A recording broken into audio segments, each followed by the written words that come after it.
pelajaran pada hari ini, alangkah baiknya kita berdoa dulu agar ilmu yang kita pelajari pada hari ini menjadi keberkahan manfaatan bagi kita semua. Al-Fatihah.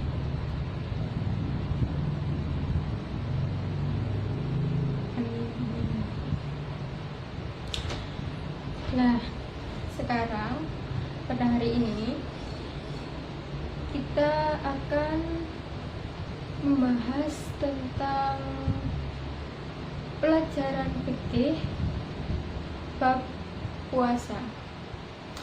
Sebelum saya lanjutkan lagi, saya mau mengabsen siapa saja yang tidak hadir pada hari ini. Yang ada pada hari ini bisa angkat tangan. Paham maksud saya? Baik. Sandy Wahyu Pratama. Ya, terima kasih. Nurul Aini Waina. Mutia Sahara. Alifia Isa. Nurul Aini Hidayati.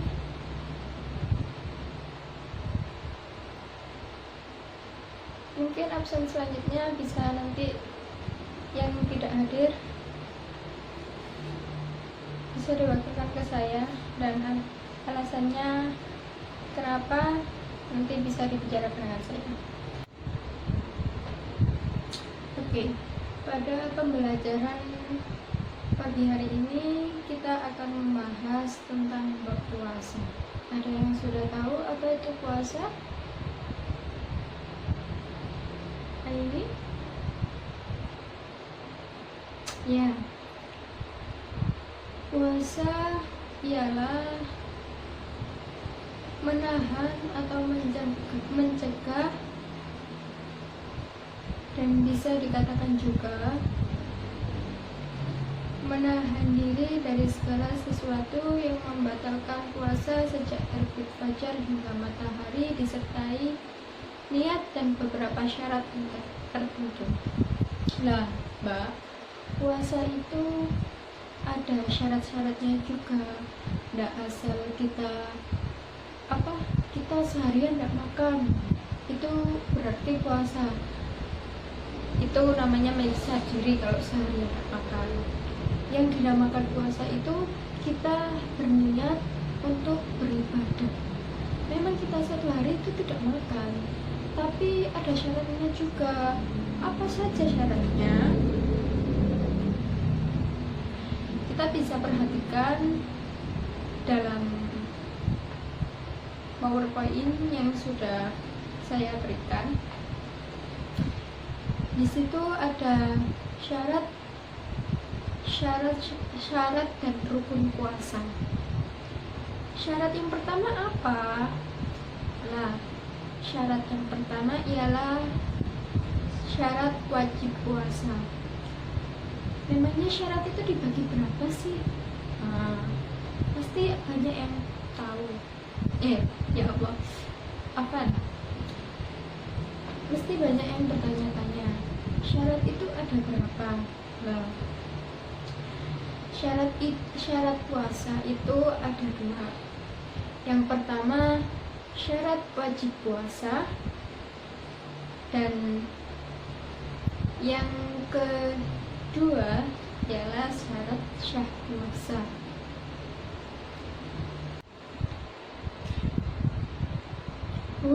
Apa saja sih syarat wajib puasa itu? Nah, syarat wajib puasa adalah segala sesuatu yang menyebabkan seseorang diwajibkan melakukan puasa. Nah, untuk muslim yang belum memenuhi syarat wajib puasa maksudnya ya, maka dia belum dikenai kewajiban untuk mengerjakan puasa wajib. Lah, ada beberapa yang memang belum dikatakan balik. Pasti kalian sudah tahu balik di bab sebelumnya. Maka seseorang yang belum balik atau kita andaikan masih kecil itu belum diwajibkan puasa, terkecuali sudah memenuhi syarat wajib puasa. Nah, apa saja syarat wajib puasa itu? Yang pertama Islam, yang kedua balik, yang ketiga berakal, yang keempat mampu, yang kelima suci dari haid dan nifas, yang keenam menetap.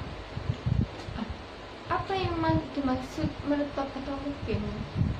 Yang dimaksud menetap atau mukim itu andaikan sampean asalnya orang Sidoarjo dan mukim di Sidoarjo, berarti dan bertempat tinggal di Sidoarjo, itu orangnya mukim.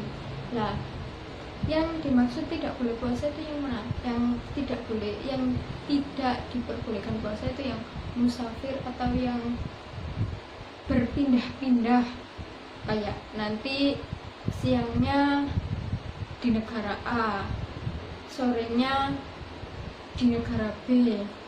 Lah, tetapi musafir yang dimaksud pada syarat wajib puasa ini ialah musafir yang tidak mempunyai rumah, bukan sebab liburan loh ya. Yang kedua ialah syarat sah puasa. Nah, syarat sah puasa ini juga ada beberapa hal yang sama seperti Islam, itu kan sama seperti syarat wajib puasa. Tetapi ada lagi yang ada lagi kriteria dari syarat sah puasa. Yang kedua ialah tamyiz. Tamyiz sudah saya jelaskan di beberapa pertemuan sebelumnya, kalian pasti ingat. Dan yang ketiga suci dari haid dan nifas, ini sama ya. Dan keempat ialah bukan pada hari-hari yang diharamkan. Maksudnya bukan pada hari-hari yang diharamkan lah.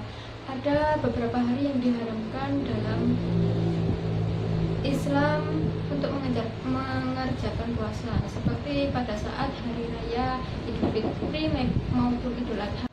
Nah, sekarang setelah membahas syarat wajib puasa dan syarat sah puasa, kita akan membahas tentang rukun puasa. Nah, rukun puasa ini cuma ada dua, tidak terlalu panjang dan tidak terlalu berbelit-belit. Rukun puasa yang pertama adalah niat, dan yang kedua ialah menahan diri dari segala sesuatu. Niat, yang dimaksud niat ialah kita harus bersungguh-sungguh dalam mengerjakan puasa. Tidak hanya seperti itu tadi, kita satu hari tidak makan puasa. Nah, tidak. Niat itu harus ada pada dalam diri kita masing-masing, maksudnya ada kemauan. Jadi sebelum kita puasa maka kita berniat terlebih dahulu. Nanti di bab selanjutnya akan dijelaskan niat-niat puasa sunnah maupun puasa wajib. Nah, yang kedua, rukun yang kedua ialah menahan diri dari berbagai sesuatu. Yang dimaksud ialah menahan diri dari hal-hal yang membatalkan puasa sejak terbit fajar hingga terbenamnya matahari. Terbit fajar itu maksudnya saat azan subuh, dan yang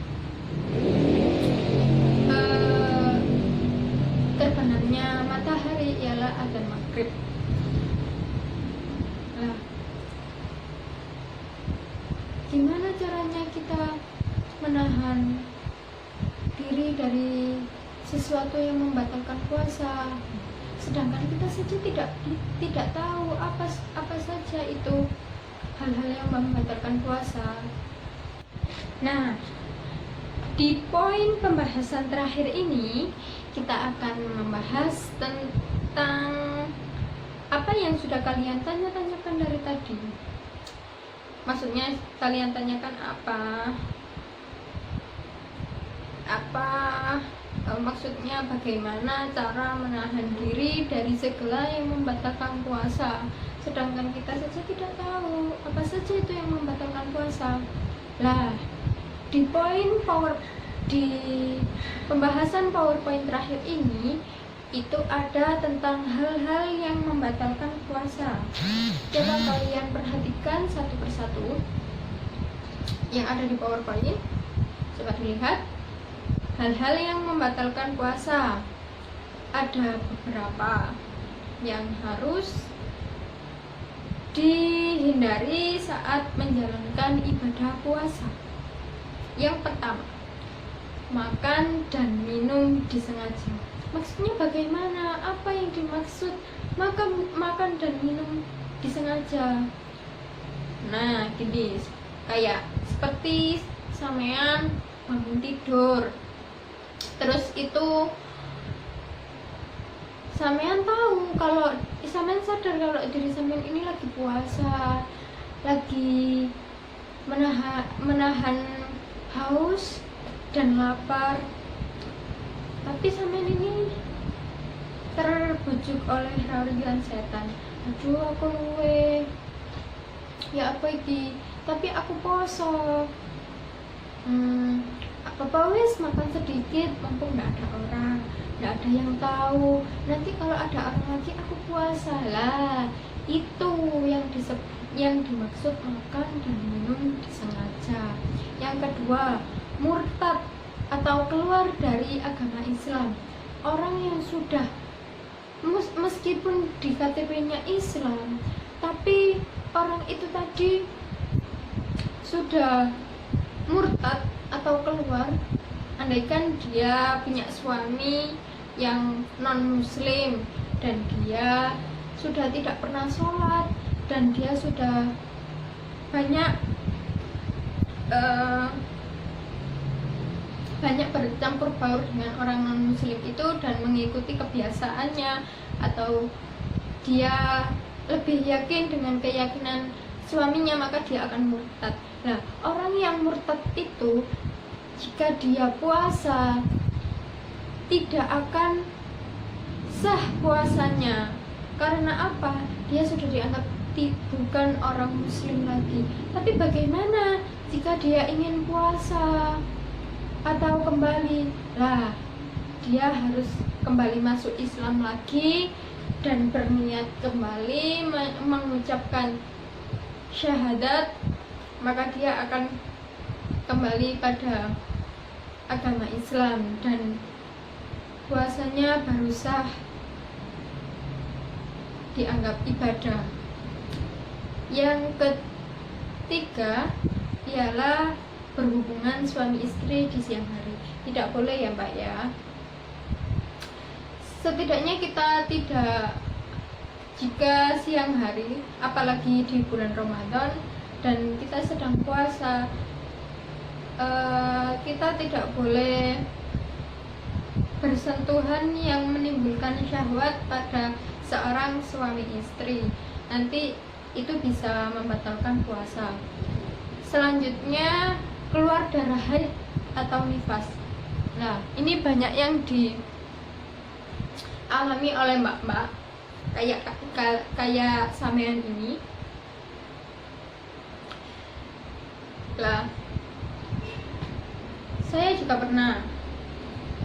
Jangan saya, Lis. Ada Fulana. Lah, si Fulan ini itu sedang puasa, Mbak. Puasanya itu sudah nyampe sore. Anggap saja sampai jam 5. Jam 5 terus sudah mepet mau adzan maghrib. Tapi pas dia mau dia mau sholat,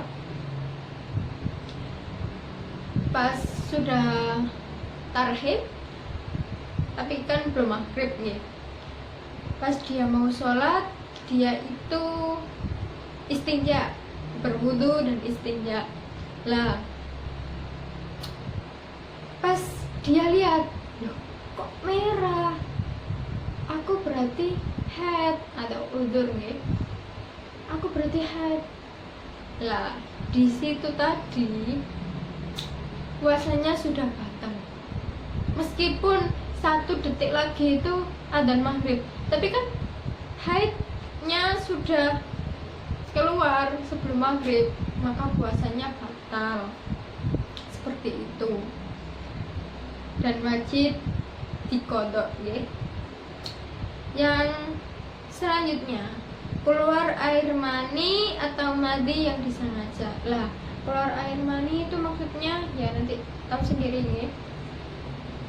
Keluar air mani itu pasti membatalkan puasa karena menimbulkan nafsu dan syahwat. Karena keluar air mani itu pasti syahwat dan nafsunya timbul, maka itu akan membatalkan puasa. Nah, selanjutnya merubah niat puasa. Yang terakhir, hilang akal karena mabuk, pingsan atau gila. Maksudnya gimana ini? Hilang akal. Hilang akal yang dimaksud itu gila. Orang gila itu tidak diwajibkan untuk puasa. Soalnya kenapa? Dia kan tidak ingat siapa dia, siapa orang di sekitarnya, ini waktunya apa. Nah, kan tidak tahu, makanya itu dia tidak diwajibkan untuk berpuasa karena dia tidak sadar dia itu siapa. Orang yang pingsan, lah orang yang pingsan ini pasti termasuk dalam golongan orang yang sedang sakit. Kenapa itu dapat membatalkan puasa? Sebenarnya kalau membatalkan sih tidak, tapi cuma kan kasihan mbak habis pingsan masa ndak dikasih minum. Lah itu ndak apa-apa, tidak puasa. Bukannya tidak puasa, tapi karena kasihan itu tadi, makanya jadi kategori yang membatalkan puasa. Selanjutnya mabuk. Lah orang yang mabuk ini bukan mabuk perjalanan loh ya mbak ya, mabuk yang minuman keras itu tadi loh, bukan mabuk perjalanan. Nek sampean dari Sidoarjo ke Surabaya terus sampean mabuk, wis aku puasaku batal. Ya ndak boleh kalau kayak gitu.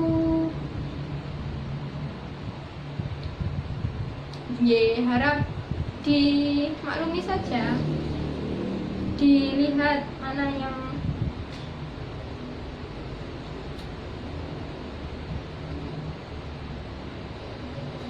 dapat dikategorikan dengan hal-hal yang membatalkan puasa. Saya lupa dari hal-hal yang membatalkan puasa pada slide sebelumnya, itu ada satu yang tertinggal, ya ini memasukkan sesuatu pada 5 lubang. Lubang yang pertama itu kubul, yang kedua dubur, yang ketiga hidung, yang keempat mulut, dan yang kelima telinga. Lah sampean kalau puasa mau korek-korek kuping itu membatalkan mbak, jadi tidak boleh.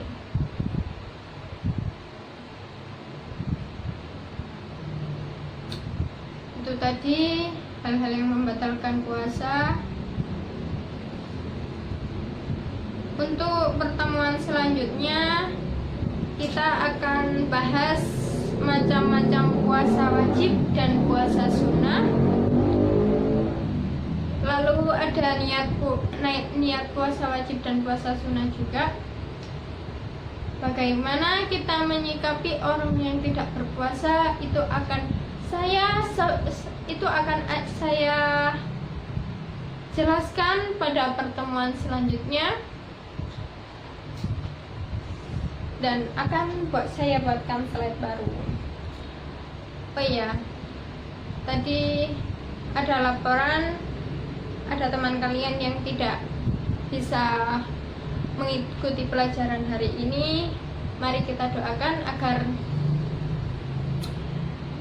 dia cepat sembuh dan bisa bergabung lagi dengan kita di pertemuan selanjutnya untuk belajar dan memahami pembelajaran yang sudah saya sampaikan. Al-Fatihah.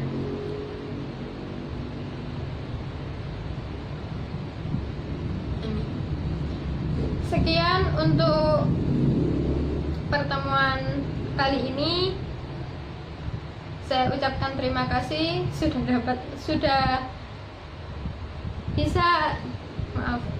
saya ucapkan terima kasih kalian sudah berpartisipasi untuk tidak ramai dalam pembelajaran fikih dari saya. Terima kasih sekali. Saya akhiri. Wallahu a'lam ila aqwamit thoriq. Wassalamualaikum warahmatullahi wabarakatuh.